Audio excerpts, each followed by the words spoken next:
see it.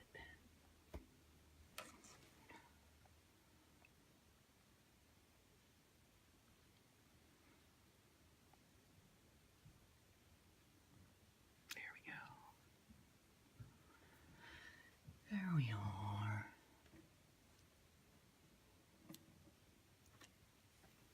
You live now? Mm-hmm. For now? Yeah. You gonna help?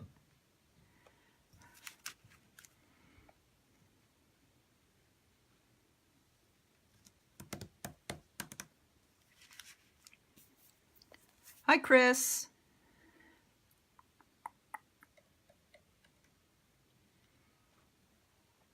Hi, Chris.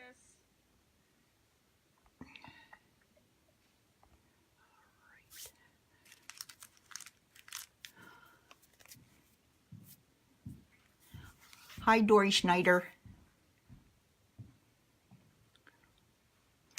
All right, we're going to get started tonight. Hi, Sandy. Nice to see you. Hope you're feeling better. We're going to get ready to start. Tonight, we're going to be making these cute little Halloween treat holders. And before I get started, I wanted to show you the ones that we've made in the past 2 weeks. This is the third week of our 4 weeks of Halloween series. And in the first week, hi, Jean. Nice to see you. Good job, Jean. I knew you wouldn't. Good job. All right. This was the thing we made, the container we made the first week. I call this my square bottom pouch. And if you want information about this treat holder, you go on my blog and all the dimensions, and there's even a PDF that you can print off with all the instructions and all the supplies. So that's the one we did first week. And then last week we did, I think, one of my favorites, which is the little froggy pouch. This paper is from the TOIL Trouble Suite, the DSP there. And this was a fold over treat pouch. And this again is on my blog on the day, week 2 of the 4 weeks of Halloween. So you can check that out on my blog. All right. If you have any questions about that, where you can find anything, just let me know. All right. Let's move on and get started on our number 3, week number 3. Okay. This is our little treat holders. And these are made using, instead of using the, scoring board, we're going to use the envelope punch board tonight. So let me show you how to make those. These are so quick and easy and fun to make. So before we get started, let me show you in the catalog the different papers and things that we're using. Okay, this is the TOIL Trouble Suite, and this is the stamp set called Cauldron Bubble, and it has all these adorable little Halloween images. We have a witch and a hat and a cauldron and a little cat and a ghost and a broom. Just really, really cute. Really cute. And then we have the Happy Halloween, Trick or Treat, Bubble Bubble, Toil and Trouble. All those sentiments are great for on your little treat pouches. All right. And then that goes with that is the cauldron framelets that go with the TOIL Trouble Suite. And you'll notice they match up with many of the images. We have the hat, we have the cat, there's a cute little spider web we're going to use next week on our treats. And there's also a witch, but the witch has somehow flown away for me today. So I'm not quite sure where that is. Hi, Dickie. Nice to see you. Hi, Melinda. So I'm not quite sure where that framelit went, but that was with it. Now, what I wanted to show you that was because if you use the paper, for example, here's the paper from the DSP.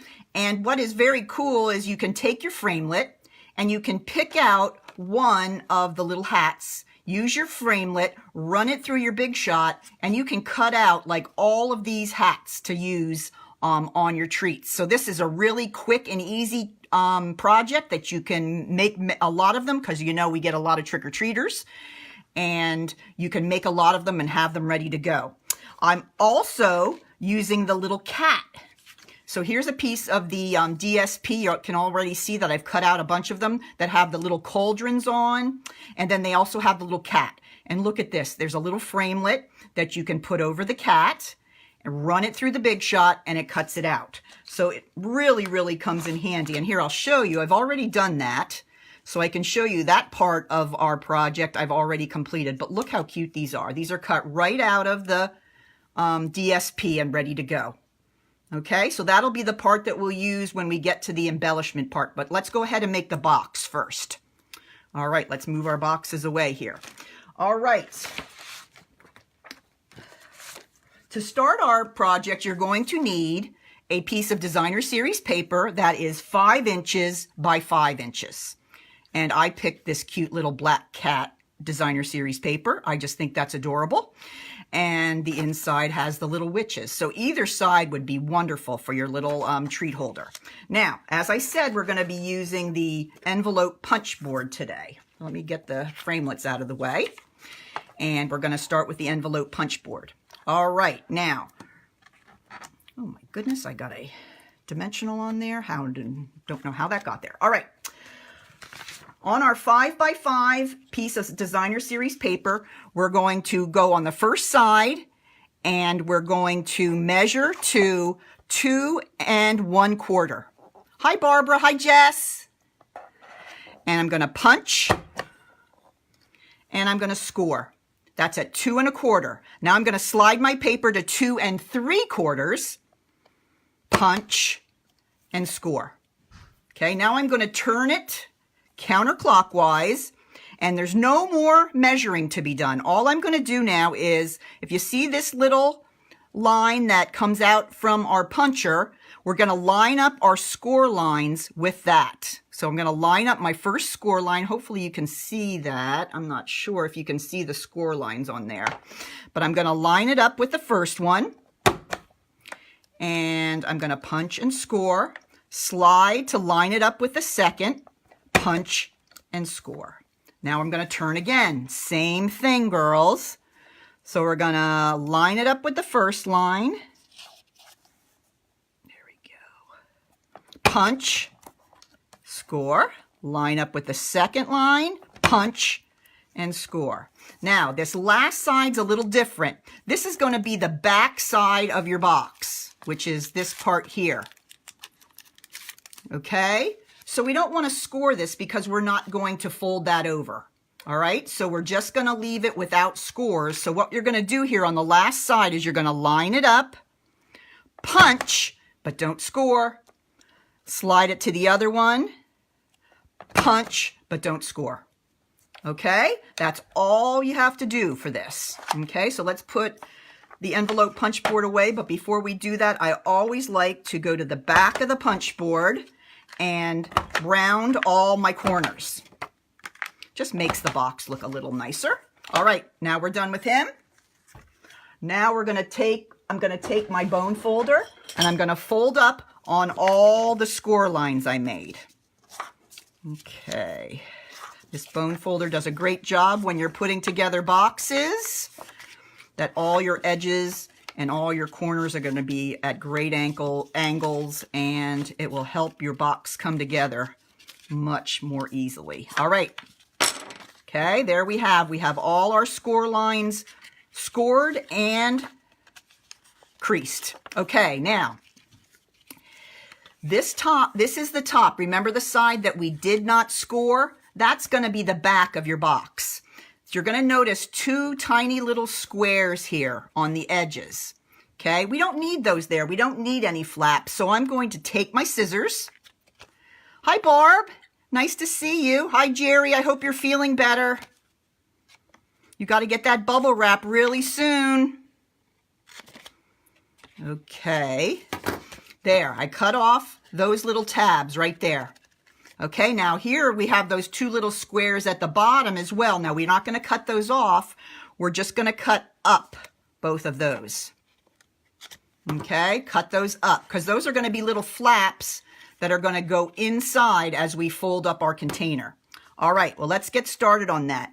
The easiest way I've found to put the container together is using glue dots, believe it or not.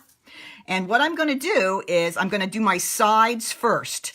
Now, a real good trick for putting the sides together correctly is we're going to lay it down like this. Okay, so I'm going to fold this one to the last line and fold that one at the one that's closest to the middle, and then lay them on top of each other. And that's, I'll know, is the perfect place to put it. So I'm going to take my pick tool, which is a brand new product from Stampin' Up. I'm going to put that little glue dot on the inside flap, and then I'm just going to fold this one over like that. Okay, and then I can fold it back, and I know that's right in the perfect spot. All right, now I'm going to take my pick tool again, and I'm going to grab another glue dot. I'm going to stick it on the bottom flap, and I'm going to fold in my tiny flaps, and I'm going to bring the bottom up.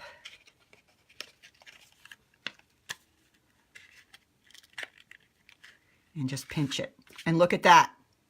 We are finished our box. That's how easy that is. Okay? And you can take your little mini, I got the mini little Hershey bars and Kit Kats, and they fit in there perfectly, 2 of them. Isn't that so cute? All right, well now let's make our little embellishment for the front. Now to do that, I'm using 2 of my absolute favorite punches.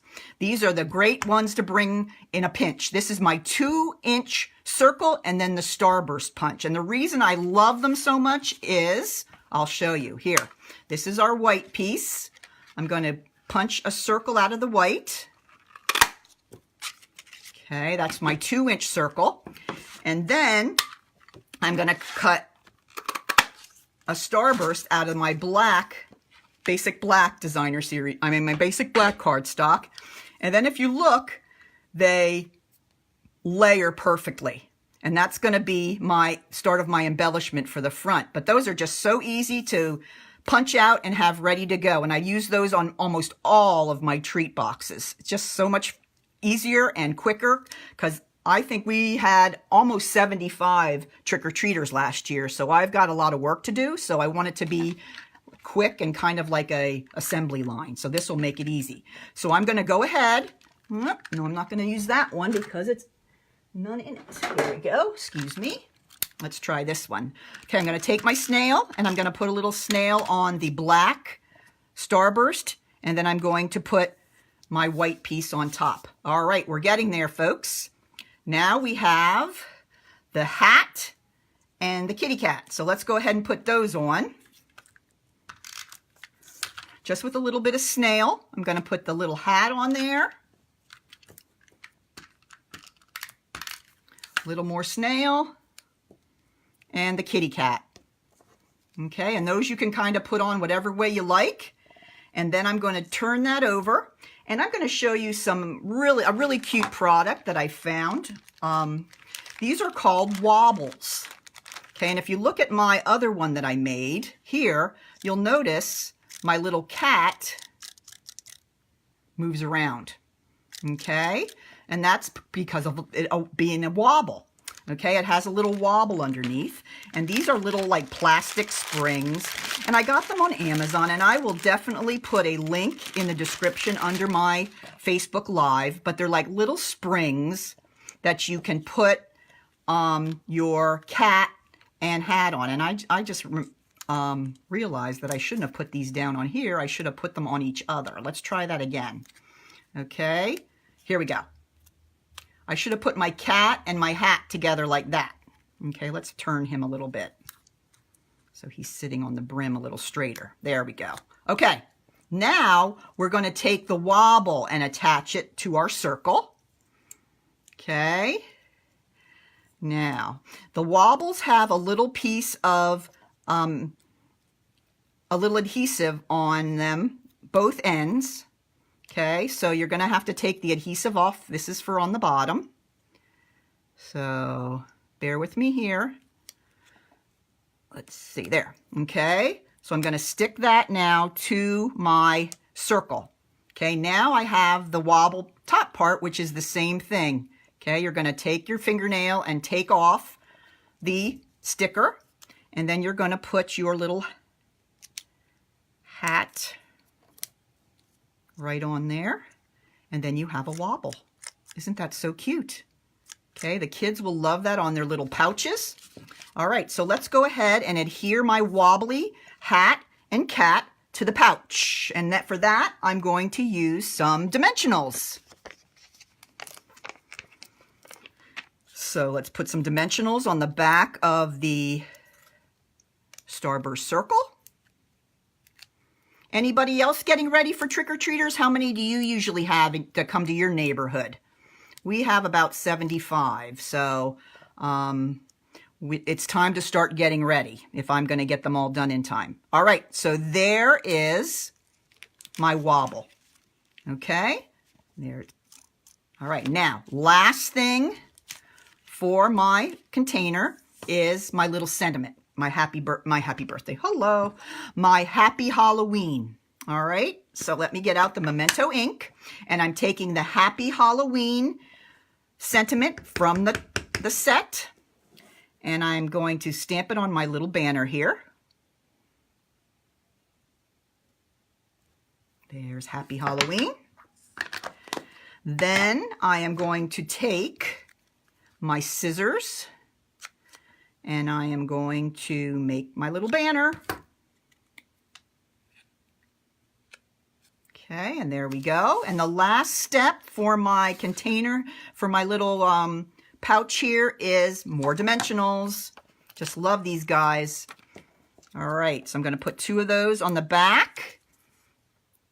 And then I am going to, oh, Barbara has 125 coming. You better get busy, Barbara.